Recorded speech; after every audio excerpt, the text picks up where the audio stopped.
Hello everybody, today we are going to learn the next part of our writing skill. बघा विद्यार्थ्यांनो, मागच्या lecture मध्ये आपण काय केलेलं होतं, प्रश्न नंबर 5A हा बघितलेला होता. हा प्रश्न रिलेटेड आहे आपल्या लेटर रायटिंग सेक्शनशी. यामध्ये आपण फॉर्मल लेटर आणि इन्फॉर्मल लेटर रायटिंग कसं करायचं ते बघितलेलं होतं. आता आपल्याला बघायचं आहे प्रश्न नंबर 5B डायलॉग रायटिंग. प्रश्न नंबर 5B डायलॉग रायटिंग हा सुद्धा तुमच्या प्रश्नपत्रिकेमध्ये 5 मार्कांसाठी विचारला जाणारा प्रश्न आहे. किती मार्कांसाठी आहे? 5 मार्कांसाठी विचारला जाणारा हा प्रश्न आहे. परंतु या 5 मार्कांची विभागणी या ठिकाणी 3 पार्ट मध्ये करण्यात आलेली आहे. किती पार्ट मध्ये केलेली आहे? 3 पार्ट मध्ये. प्रश्न नंबर 1 आहे याच्यामध्ये, प्रश्न नंबर 2 आणि प्रश्न नंबर 3. प्रश्न नंबर 1 ला आहे 1 मार्क, प्रश्न नंबर 2 ला आहे परत 1 मार्क आणि प्रश्न नंबर 3 ला आहे 3 मार्क. अशा प्रकारे बघा विद्यार्थ्यांना डायलॉग रायटिंगचा हा प्रश्न जो आहे तो 5 मार्कांसाठी आहे आणि हा प्रश्न 3 विभागात विभागण्यात आलेला आहे. पहिल्या विभागाला मार्क आहे 1, दुसऱ्या विभागाला मार्क आहे 1 आणि तिसरा जो आहे त्यातला पार्ट त्याला 3 मार्क आहे. चला बघायचे मग आपल्याला डायलॉग रायटिंग कसं करायचं आहे. आता या ठिकाणी विद्यार्थ्यांना एक गोष्ट लक्षात घ्यायची आहे. या ठिकाणी मी तुम्हाला स्टेप्स सांगणार आहे कसं करायचं काय करायचं, पण प्रॅक्टिकली तुम्हाला या ठिकाणी डायलॉग रायटिंग करताना तुम्हाला स्वतःलाच लिहायचं आहे. हे एक गोष्ट तुम्ही नीट लक्षात घ्यायची आहे. मी तुम्हाला कविता समजावून सांगणार, लेसन समजावून सांगणार, कसं लिहायचं, लेटर रायटिंग कसं करायचं, एसे रायटिंग कसं करायचं, डायलॉग रायटिंग कसं करायचं ते समजून सांगणार आहे. पण ज्यावेळेस प्रॅक्टिकली ते लिहिण्याची वेळ येणार आहे त्यावेळेस तुम्हाला तुमचे स्वतःचे विचार त्या ठिकाणी कागदावर किंवा उत्तरपत्रिकेमध्ये मांडता आले पाहिजे.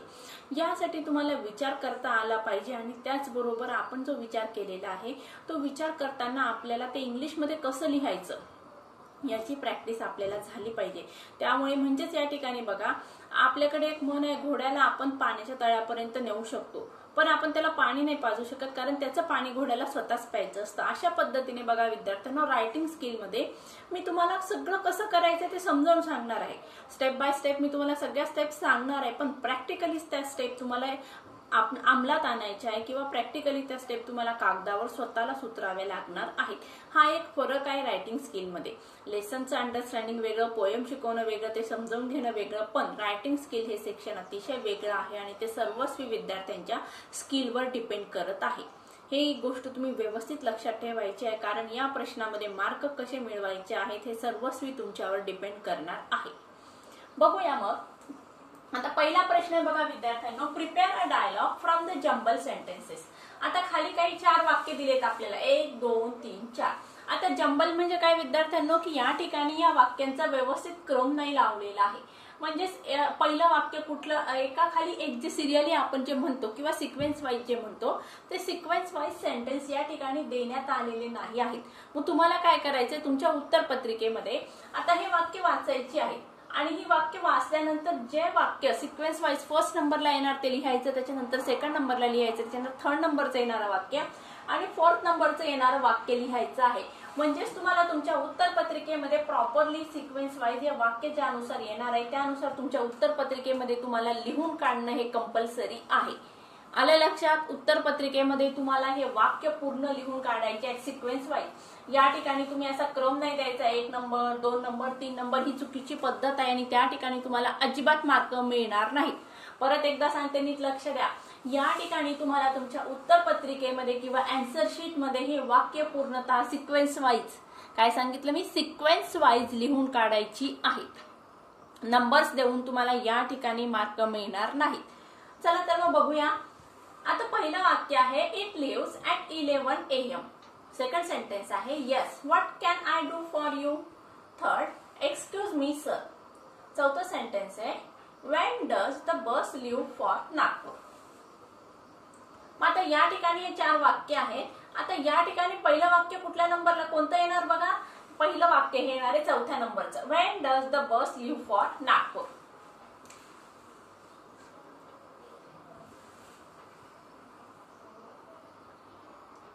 एक minute, it leaves at 11 AM. Yes what can I do for you. Excuse me sir. आता हे पहिलं वाक्य येणार एक्सक्यूज मी सर. नंतर दुसरं काय येणार, yes what can I do for you. नंतर तिसरं वाक्य येणार, when does the bus leave for Nagpur. आणि चौथं लिहायचं आहे, इट लिव्स ॲट 11 AM. लक्षात आलं बघा. पहिलं वाक्य काय येणार, एक्सक्यूज मी सर. दुसरं येणार yes what can I do for you, नंतर येणार when does the bus leave for Nagpur, मग नंतर चौथ्या नंबरचं वाक्य येणार it leaves at 11 AM. Serially नीट लक्षात आलं का? एक्सक्यूज मी सर, या दोन व्यक्तींमध्ये संवादाला या वाक्याने सुरुवात झालेली आहे. नंतर विचारलं मग यस, मग दुसरा व्यक्ती काय म्हणते yes what can I do for you, नंतर मग संवाद सुरू झालेला आहे. मग त्या पहिल्या व्यक्तीने परत प्रश्न विचारला when does the bus leave for Nagpur, नंतर मग परत त्या दुसऱ्या व्यक्तीने सांगितलं इट लिव्हज ऍट 11 AM. अशा प्रकारे हे जे जंबल सेंटेन्सेस आहे त्याचा क्रम आपण लावलेला आहे. मग तुमच्या उत्तरपत्रिकेमध्ये बघा कसं लिहिणार तुम्ही, पहिलं वाक्य हे लिहिणार एक्सक्यूज मी सर, दुसरा सेंटेन्स लिहिणार yes what can I do for you, number 3 ला लिहिणार when does the bus leave for Nagpur, number 4 ला लिहिणार इट लिव्हज ऍट 11 AM. अशा प्रकारे विद्यार्थ्यांना या ठिकाणी हे तुम्ही जंबल सेंटेन्सेसचा प्रॉपर जर सिक्वेन्स तुमच्या उत्तरपत्रिकेमध्ये लावला तर या ठिकाणी तुम्हाला 1 मार्क मिळणार म्हणजे मिळणार. म्हणजेच मग 5 पैकी 1 मार्क मिळवणं हे अतिशय सोपं काम आहे. फक्त या ठिकाणी थोडंसं डोकं वापरायचं आहे आणि त्याचबरोबर आपल्याला कसं लिहायचं आहे ते जर समजलं तर तुम्हाला 1 मार्क मिळणार आहे. म्हणजेच मी आता सांगितलं या ठिकाणी फक्त तुम्हाला असे नंबर उत्तरपत्रिकेत लिहायचे नाही आहेत. या ठिकाणी माझ्याकडे जागेची कमतरता असल्यामुळे मी या ठिकाणी फक्त तुम्हाला नंबर्स लिहून दाखवलेले आहे. तर तुम्ही तुमच्या उत्तरपत्रिकेमध्ये काय करायचं आहे, हे नंबर 1 ला लिहायचं वाक्य, नंबर 2 ला लिहायचं, नंबर 3 ला लिहायचं, नंबर 4 ला लिहायचं आहे. अशा प्रकारे तुम्ही तुमच्या उत्तरपत्रिकेमध्ये वाक्य लिहायची आहेत. पहिल्या नंबरचा प्रश्न कसा करायचा समजला का? पहिल्या नंबरच्या प्रश्नामध्ये काय असतं, जंबल सेंटेन्सेस असतात, म्हणजेच ते आपल्याला मिक्सअप केलेले असतात. आपल्याला पहिल्या नंबरचं सेंटेन्स कुठलं असणार आहे, दुसऱ्या नंबरचं कुठलं असणार आहे, तिसऱ्या नंबरचं कुठलं असणार आहे ओळखायचं आहे आणि त्यानुसार मग वाक्य लिहायची आहे. यासाठी तुम्हाला 1 मार्क मिळणार आहे. चला आता दुसरा प्रश्न आहे डायलॉग रायटिंग मधला, कम्प्लीट द फॉलोइंग डायलॉग. दुसरा प्रश्न किती मार्कांना आहे बघा, 1 मार्काला आहे. अतिशय सोपं आहे. मी तुम्हाला पहिले पण म्हणजे 8वी पासून सांगत आलेले, आता परत एकदा सांगत आहे बघा. या ठिकाणी तुमचं जे लेसन असतात त्या लेसनच्या सुरुवातीला वॉर्मिंग अपचा प्रश्न असतो.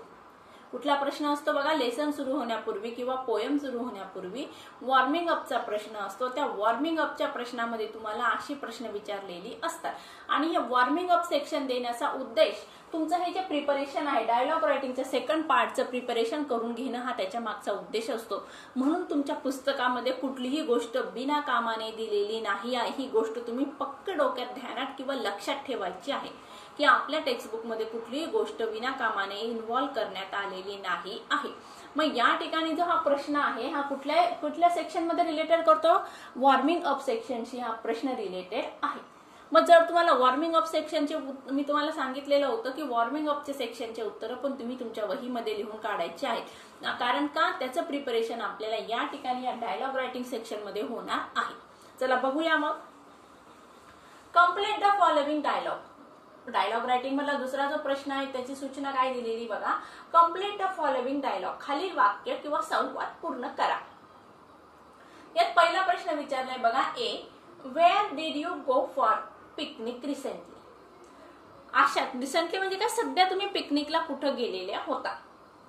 मग या ठिकाणी तुम्ही लिहू शकता आय, आता डिड विचारलेले म्हणून आपल्याला पास्ट टेन्स करायचा आहे. आय वेंट फॉर महाबलेश्वर और पुणे और सातारा और कोल्हापूर. आल्या लक्षात, या ठिकाणी तुम्ही कुठलंही उत्तर लिहू शकता. म्हणजेच मागच्या वर्षी तुमच्या क्लासची किंवा शाळेची ट्रिप कुठं गेलेली असणार ते उत्तर तुम्ही या ठिकाणी लिहायचं आहे. लक्षात आलं, या ठिकाणी पूर्ण वाक्यात उत्तर लिहिणं अपेक्षित आहे. I went for the picnic for at Mahabaleshwar at Pune. I went for a picnic at Pune. कुठे गेलो होतो मग मी पिकनिकला, पुण्याला गेलेलो होतो. आता दुसरा प्रश्न आहे बघा, why did you select that picnic spot. मग आता दुसरा प्रश्न विचारलेला आहे, तुम्ही पिकनिकला गेला होता, आता तुम्ही तो स्पॉट का सिलेक्ट केला. कारण भारतामध्ये बघण्यासारखी ठिकाणं वेगवेगळी आहेत आणि सुंदर अशी नयनरम्य अशी ठिकाणं आहेत. मग त्यापैकी तो स्पॉट तुम्ही का सिलेक्ट केला. मग या ठिकाणी उत्तर लिहायचं आहे आपल्या आवडीनुसार. It is a very beautiful place, it is a very nice, किंवा our class arrange the that particular spot for the picnic, असे उत्तर तुम्ही लिहू शकता. आले लक्षात. या ठिकाणी चॉईस इज युअर्स. तुम्ही काय उत्तर लिहिता हे तुमच्यावर डिपेंड करतं. मग या ठिकाणी आपण लिहायचं it is a very beautiful place. It is a very beautiful place. काय लिहिलं बघा आपण, it is a very beautiful place. दुसरा प्रश्न आहे बघा, why did you select that picnic spot. मग तुम्ही तो स्पॉट का सिलेक्ट केलेला आहे हा प्रश्न तुम्हाला विचारण्यात आलेला आहे आणि याचं उत्तर तुम्हाला लिहायचं आहे it is a very beautiful place.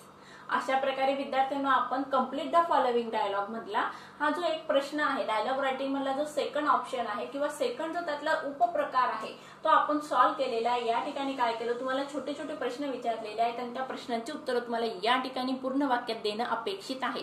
आणि हे प्रश्न कशाशी रिलेटेड आहे, तुमच्या वॉर्मिंग अप सेक्शनशी हे प्रश्न रिलेटेड आहे. त्यामुळे तुम्हाला ऐन वेळेला उत्तर शोधण्यामध्ये किंवा विचार करायला वेळ जाऊ नये, कारण रायटिंग स्किल लिहायचं असतं. बाकीचे जे काही रायटिंग स्किलचे जे काही प्रश्न आहेत ते सॉल्व्ह करायला तुम्हाला वेळ लागणार आहे. म्हणून या प्रश्नांचं प्रिपरेशन तुम्ही आतापासून तुमच्या वहीमध्ये करणार आहात. कुठून तर वॉर्मिंग अप सेक्शन मधून. कुठून करायचंय, वॉर्मिंग अप सेक्शन.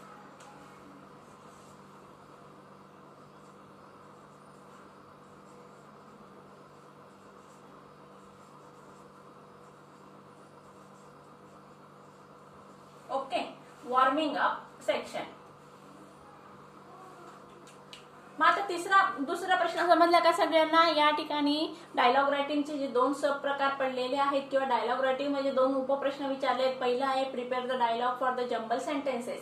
यामध्ये आपल्याला वाक्यांचं सिक्वेन्स वाईज क्रम लिहून परत सिक्वेन्स वाईज जो क्रम आहे तो समजून घ्यायचा आहे आणि त्या क्रमानुसार तुमच्या उत्तरपत्रिकेमध्ये तुम्हाला उत्तरं लिहायची आहेत. दुसरा प्रश्न आहे कम्प्लीट द फॉलोइंग डायलॉग. हा प्रश्न तुम्हाला 1 मार्कांसाठी विचारलेला आहे. या ठिकाणी मग तुम्ही काय केलेलं आहे, उत्तरं त्या ठिकाणी लिहिलेली आहे. या ठिकाणी पण विचार करून विचारपूर्वक उत्तरं लिहायची आहेत की जेणेकरून या ठिकाणी आपला 1 मार्क जाणार नाही. येतंय लक्षात. आता यातला तिसरा प्रश्न आहे बघा विद्यार्थ्यांनो, write a dialogue on the preparation for the exam between you and your friend.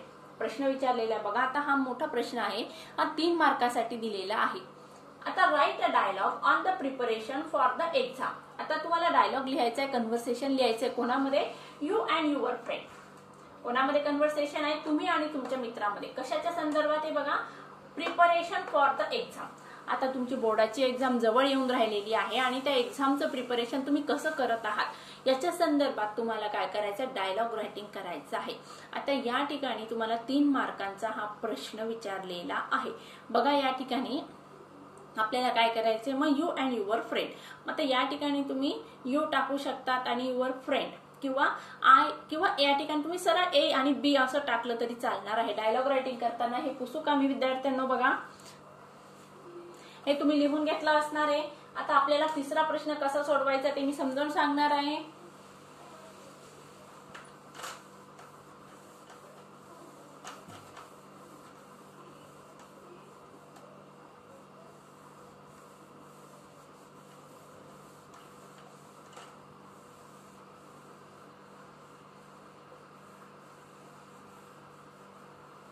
बघा तिसरा प्रश्न आहे, write the dialogue on the preparation for the exam between you and your friend. आता या ठिकाणी आपल्याला डायलॉग रायटिंग करण्यापूर्वी ए आणि बी म्हणजे हे जे 2 पर्सन आहे, ए तुम्ही असणार आहे, बी तुमचा फ्रेंड असणार आहे. म्हणजेच या 2 पर्सन मध्ये आपल्याला काय करायचंय, कन्व्हर्सेशन डेव्हलप करायचं आहे. मग या ठिकाणी सुरुवात आपण कशी करणार आहोत, हाय,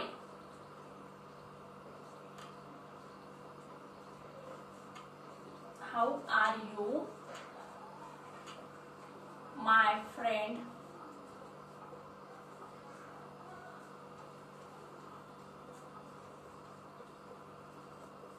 प्रश्न विचारलेला आहे, खाली उत्तर येणार आहे, आय एम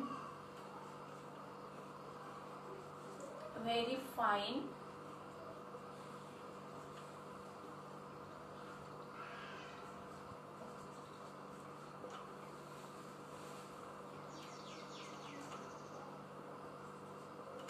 बघा. Hi, how are you my friend Tanish. या ठिकाणी तनिषने उत्तर दिलेलं आहे, I am very fine Umesh. मग या ठिकाणी तुम्ही ए बी असं पण लिहू शकता किंवा आता ही जी नावं तुम्ही घेतलेली आहेत ही नावं या ठिकाणी तुम्ही काय करू शकतात, पुढे लिहू शकतात. मग आता या ठिकाणी बघा विद्यार्थ्यांना एक गोष्ट नीट लक्षात ठेवायची आहे. आपण डायलॉग रायटिंग करत असताना पार 5-6 लाईन मध्ये फक्त हाय आणि हॅलो मध्ये घालवत असतो. बघा आपल्याला एक सवय असते डायलॉग रायटिंग करताना हाय हाऊ आर यू, मग परत बी पर्सन सांगणार आय एम व्हेरी फाईन, मग तो परत विचारणार how are you my dear friend, मग तो परत ए सांगणार I am very fine, thank you so much. अशा प्रकारे तुमच्या इथपर्यंतच्या 4 लाईन ब्लॉक झाल्या आणि मग तुम्ही म्हणणार मॅडम आम्ही पेज भरून लिहिलं पण तुम्ही मार्कच दिले नाही. जर तुम्ही असं जर काही विना अर्थाचं लिहत बसणार की ज्याला वेळ कुठं द्यायचा आणि वेटेज किती द्यायचं हे जर तुम्हाला समजलं नसेल तर शिक्षकांनी मार्क कसे द्यायचे मग. म्हणून मग काय करायचं, एक गोष्ट नीट लक्षात ठेवायची आहे की आपण कसं आणि किती लिहितो, किती महत्वाचं लिहितो हे सुद्धा आपल्याला बघणं अतिशय गरजेचं आहे. मग या ठिकाणी मी तुम्हाला हे का लिहून दिलेले, तुमची स्टार्टिंग फक्त हाय हॅलोची फक्त 1 ते 2 डायलॉग मध्ये होणार आहे. या ठिकाणी बघा दोघांमध्ये झालेला आहे hi how are you my friend Tanish, I am very fine Umesh. Okay, इथपर्यंतच लिहायचं आहे. यापुढे तुम्ही फक्त थँक्यू लिहू शकतात. अजून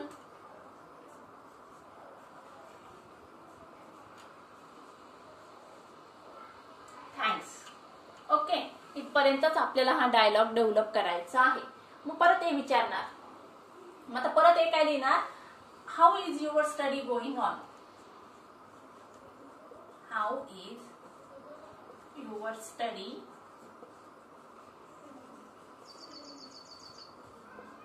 गोइंग. आता बी काय सांगणार, I study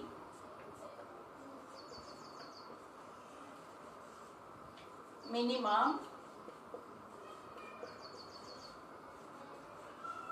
8 hours a day. म्हणजे मी एका दिवसाला किती तास अभ्यास करतो, मिनिमम 8 तास मी अभ्यास करतो. आता एक काय म्हणणार, ओ एक्सलेंट.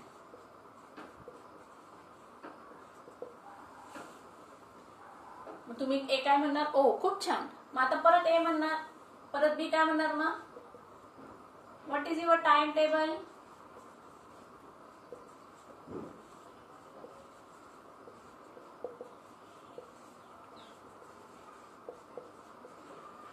परत ए काय सांगणार, मग I also study 6 hours, I also study for 6 hours a day. आता परत बी विचारणार. मग अशा प्रकारे बघा विद्यार्थ्यांना तुमचा संवाद हा काय होणार आहे, पुढे डेव्हलप होत जाणार आहे. सुरुवातीला संवाद कसा डेव्हलप करायचा मी ते सांगितलेलं आहे. या ठिकाणी बघा ए आणि बी मध्ये कन्व्हर्सेशन डेव्हलप होऊन राहिलेलं आहे. तर या ठिकाणी ए ने सांगितलं I also study for 6 hours a day. यानंतर मग परत ए बी विचारणार which subject do you give more weightage, और किंवा दुसरं विचारलं जाणार which subject is difficult for you, then how you prepare for that subject. नंतर परत ए बी सांगणार की I solve that answer, I solve the papers and check out from my teachers. अशा प्रकारे हा संवाद डेव्हलप होत जाणार आहे. मग या ठिकाणी तुम्हाला विद्यार्थ्यांना मिनिमम 1 पेज ते हा संवाद डेव्हलप करायचा आहे. जरी तुमच्या उत्तर प्रश्नपत्रिकेमध्ये असतं की फक्त 3 मिनिंगफुल एक्सचेंजेस झाले पाहिजेत, पण जर आपल्याला 3 पैकी 3 मार्क मिळवायचे असतील तर मिनिमम आपल्याला 1 पेज हे डायलॉग रायटिंगचं लिहायचं आहे. कारण का बघा मी हे का सांगत आहे की या ठिकाणी आपल्या स्पेलिंग मिस्टेक होणार आहेत आणि त्याचबरोबर ग्रॅमॅटिकल मिस्टेक होणार आहे, स्पेलिंग मिस्टेक होणार आहे आणि आपण किती लिहिलेलं आहे परीक्षकाच्या किंवा पेपर जो चेक करत आहे त्याच्या दृष्टीने किती महत्वाचं आहे हे बघून तो आपल्याला मार्क देणार आहे. त्यामुळे आपण जे 1 पेज लिहिणार आहे त्यामध्ये परीक्षकाला जे काही इम्पॉर्टंट वाटेल त्याच्यानुसार तो आपल्याला मार्क देणार आहे. म्हणून मग या ठिकाणी आपण फक्त 3 संवाद डेव्हलप न करता मिनिमम 1 पेजचे या ठिकाणी डायलॉग रायटिंग कव्हर करायचं आहे. आता 1 पेजचं डायलॉग रायटिंग कव्हर केल्यानंतर परीक्षकाच्या किंवा पेपर चेक करण्याचे बघून तुम्ही कसं दिलंय ते बघून तो त्या ठिकाणी तुम्हाला 3 पैकी 3 पण मार्क देऊ शकतो. म्हणजेच मग अशा प्रकारे या ठिकाणी आपल्याला डायलॉग रायटिंग या प्रश्नामध्ये 5 पैकी 5 मार्क आपण या ठिकाणी मिळवू शकतो. मग बघा विद्यार्थ्यांना परत एकदा सांगत आहे तुमच्या प्रश्नपत्रिकेमध्ये प्रश्न नंबर 5B हा प्रश्न तुमच्या प्रश्नपत्रिकेमध्ये विचारला गेलेला आहे. कशाच्या संदर्भात आहे तो? तर डायलॉग रायटिंगच्या संदर्भात हा प्रश्न तुमच्या प्रश्नपत्रिकेमध्ये विचारलेला आहे. या ठिकाणी तुम्हाला किती प्रश्न विचारलेले आहेत? तर या ठिकाणी डायलॉग रायटिंग मध्ये 3 सब प्रकार आहेत. पहिला प्रश्न आहे कंप्लीट द फॉलोइंग डायलॉग किंवा जंबल सेंटेन्सेस दिलेली आहे. ती जंबल सेंटेन्सेस तुम्हाला प्रॉपर सिक्वेन्स वाईज लावायची आहेत. या ठिकाणी फक्त नंबर्स लिहायचे नाही आहेत, तर तुम्हाला पूर्ण वाक्य लिहायचे आहे. या ठिकाणी तुम्हाला 1 मार्क मिळणार आहे बरोबर लिहिल्यानंतर. दुसरा प्रश्न आहे त्यातला की तुम्हाला काही प्रश्न विचारलेले आहेत, ते प्रश्न तुम्हाला कंप्लीट करायचे आहेत. या ठिकाणी पण तुम्हाला 2 प्रश्न विचारलेले असतील, 2 प्रश्नांची उत्तरं लिहिणं अपेक्षित आहे आणि ते उत्तरं तुम्हाला पॉझिटिव्ह ॲटिट्यूड मध्ये लिहायची आहेत. या ठिकाणी कुठल्याही प्रकारे निगेटिव्ह कॉमेंट्स करायचे नाही आहेत, ही गोष्ट लक्षात ठेवायची. आणि त्याचबरोबर मग या ठिकाणी तुम्हाला 1 मार्क मिळणार आहे. आणि हा प्रश्न परत एकदा सांगत आहे, हा प्रश्न तुमच्या वॉर्मिंग अप सेक्शनशी रिलेटेड आहे. तिच्यामुळे वॉर्मिंग अप सेक्शन मधले प्रश्न व्यवस्थित वाचायचे आहेत, सोडवण्याचा प्रयत्न करायचा आहे की जेणेकरून तुम्हाला या ठिकाणी हा प्रश्न सोपा जाईल. मग या ठिकाणी तुम्हाला परत 1 मार्क मिळणार आहे. यातला तिसरा उपप्रकार आहे डायलॉग रायटिंगचा. हा जो महत्वाचा प्रश्न आहे, यासाठी तुम्हाला 3 मार्क दिलेले आहेत. मग या ठिकाणी तुम्हाला 2 व्यक्तींमध्ये संवाद डेव्हलप करायचा आहे. तर टॉपिक कुठला असणार आहे? हा आपल्याला त्याशी रिलेटेड, म्हणजेच बघा तुमची परीक्षेच्या अगोदर जे काही हॉट टॉपिक असेल, hot topic in the sense आता या ठिकाणी बघा पाऊस भरपूर प्रमाणात पडत आहे, पावसाशी रिलेटेड असणार किंवा आपल्या सध्याचा जो सगळ्यांच्या चर्चेचा विषय आहे तो कोरोना आहे. मग कोरोना संदर्भात टॉपिक असणार, तुम्हाला परीक्षेला मे बी विचारलं जाऊ शकतो, ही तिचं पॉसिबिलिटी. ओके स्टुडंट्स, या ठिकाणी मग तुम्हाला टॉपिक कुठलाही देण्यात येऊ शकतो. त्या ठिकाणी तुमचं वाचन तेवढं पाहिजे आणि थोडी तुमच्या विचार करण्याची क्षमता पाहिजे. सोपी लँग्वेज तुम्ही यूज केली तरी चालेल, पण त्या ठिकाणी कुठल्याही प्रकारचे स्पेलिंग मिस्टेक न करता आणि ग्रॅमॅटिकल मिस्टेक न करता तुम्ही जर पेपर लिहिला तर तुम्हाला 3 पैकी 3 मार्क मिळू शकतात. बघा मग विद्यार्थ्यांना आपण डायलॉग रायटिंगचा प्रश्न कसा सॉल्व्ह करायचा आहे हे बघितलेलं आहे. आणि या ठिकाणी बघा हा प्रश्न डेव्हलप केल्यानंतर किंवा याचा आन्सर लिहिल्यानंतर सगळ्यात शेवटी मग थँक्यू व्हेरी मच किंवा वी विल मीट सून अशा प्रकारे आपल्याला काय करायचं आहे, डायलॉग रायटिंगच्या प्रश्नाचा समारोप करायचा असतो. अशा प्रकारे तुम्ही हा उत्तर लिहिल्यानंतर तुम्हाला 3 पैकी 3 मार्क त्या ठिकाणी अवश्य मिळतील. अशा प्रकारे मग बघा विद्यार्थ्यांना आपण डायलॉग रायटिंग मधला प्रश्न कसा कव्हर करायचा मी तुम्हाला समजावून सांगितलेला आहे. सगळ्यांना याबद्दल कुठलीच शंका नसणार आहे, कारण प्रश्न अतिशय सोपा आहे. आपण 8वी पासून या प्रश्नाची प्रॅक्टिस करत आहोत, त्यामुळे या ठिकाणी तुम्हाला कुठल्याही प्रकारे अडचण येणार नाही. आता येणाऱ्या नेक्स्ट लेक्चरमध्ये आपल्याला काय करायचंय बघा, पुढचा जो प्रश्न आहे इन्फॉर्मेशन ट्रान्सफर, याचं कसं सोडवायचं आहे मी तुम्हाला समजावून सांगणार आहे. मग आता या प्रश्नाची तुम्ही आतापासून प्रॅक्टिस करा. So students, take care and good bye.